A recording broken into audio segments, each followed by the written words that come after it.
Alrighty, let's take a whimsical wander through history, shall we?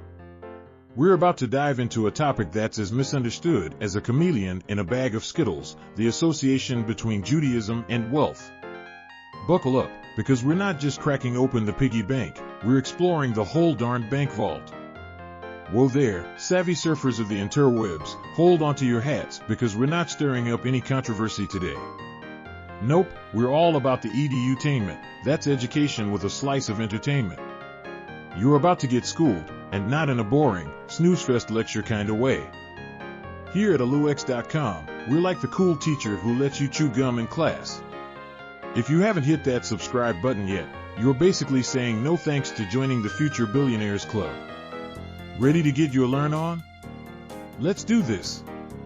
First off, let's talk about Judaism and cash money. See, Judaism doesn't see poverty as some sort of holy badge of honor. Instead, it's all about earning your own bread with a little bit of elbow grease. It's like a divine commandment to hustle. Jews are taught to work hard, make a living, and not just sit around waiting for a windfall. And when it comes to giving, they're like human ATMs for good causes, dishing out 10 to 20% of their earnings like they're trying to make it rain with good karma. But they're not about that freeloader life, oh no, they're all about pulling themselves up by their bootstraps. Next up, European Jews and their historically landless woes. If you thought anti-Semitism was a World War II original, think again. It's like the unwanted prequel nobody asked for.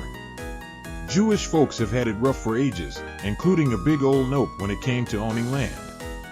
But Jews are crafty. When life gave them lemons, they didn't just make lemonade, they started a lemonade franchise. They turned to trade and commerce, putting down roots in industries where they still have a hefty presence today. Now let's spill the tea on religious loopholes. Back in the day, Christians thought charging interest was about as sinful as pineapple on pizza. Enter the Jewish community, who didn't see things quite the same way and jumped into the money-lending biz. They pretty much set the stage for every rich Jew stereotype you've ever heard. Oh, and the banks? Jewish financiers weren't just opening savings accounts, they were opening the first banks in Europe.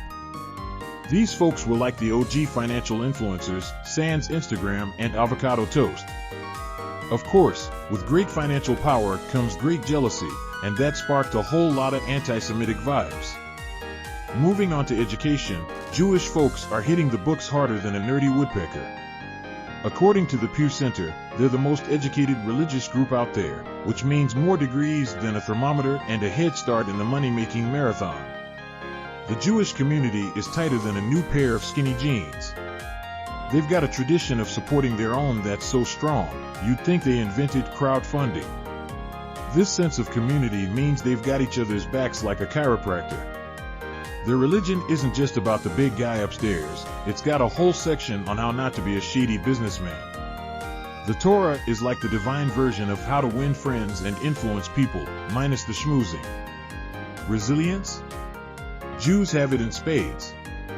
They've been through more hard times than a blues guitarist, and yet, they keep bouncing back like a boomerang. Financial smarts in the Jewish world get passed down like family recipes, only these recipes help you cook up a financial empire. Jay-Z might have ruffled some feathers talking about it, but he wasn't wrong about their knack for property and business. Jewish parents teach their kiddos about dough from the get-go. It's like financial boot camp for tots. They've got jars for saving, spending, and giving that teach more about money management than Monopoly. When it comes to managing moolah, the Talmud's got more tips than a server at a 5-star restaurant. It's all about diversifying, baby. Don't put all your eggs in one basket, unless it's a basket of gold. Jewish folks know that networking is key, like knowing the bouncer at the club key. Their communities are networking gold mines, turning every bar mitzvah into a LinkedIn meetup. They're like financial historians, using the past to predict the cash flow of the future. It's all about spotting patterns and riding the market waves. And what's a lesson without some pro tips from the top? Take it from Mark Zuckerberg, a hoodie-wearing, code-slinging Jewish wunderkind who turned a college project into Facebook.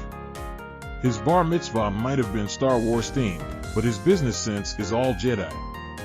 And there you have it, a fun-sized breakdown of why the Jewish community often ends up sitting pretty when it comes to finances. They've got history, ethics, and education on their side, and let's be real, a little bit of divine inspiration never hurt the bottom line.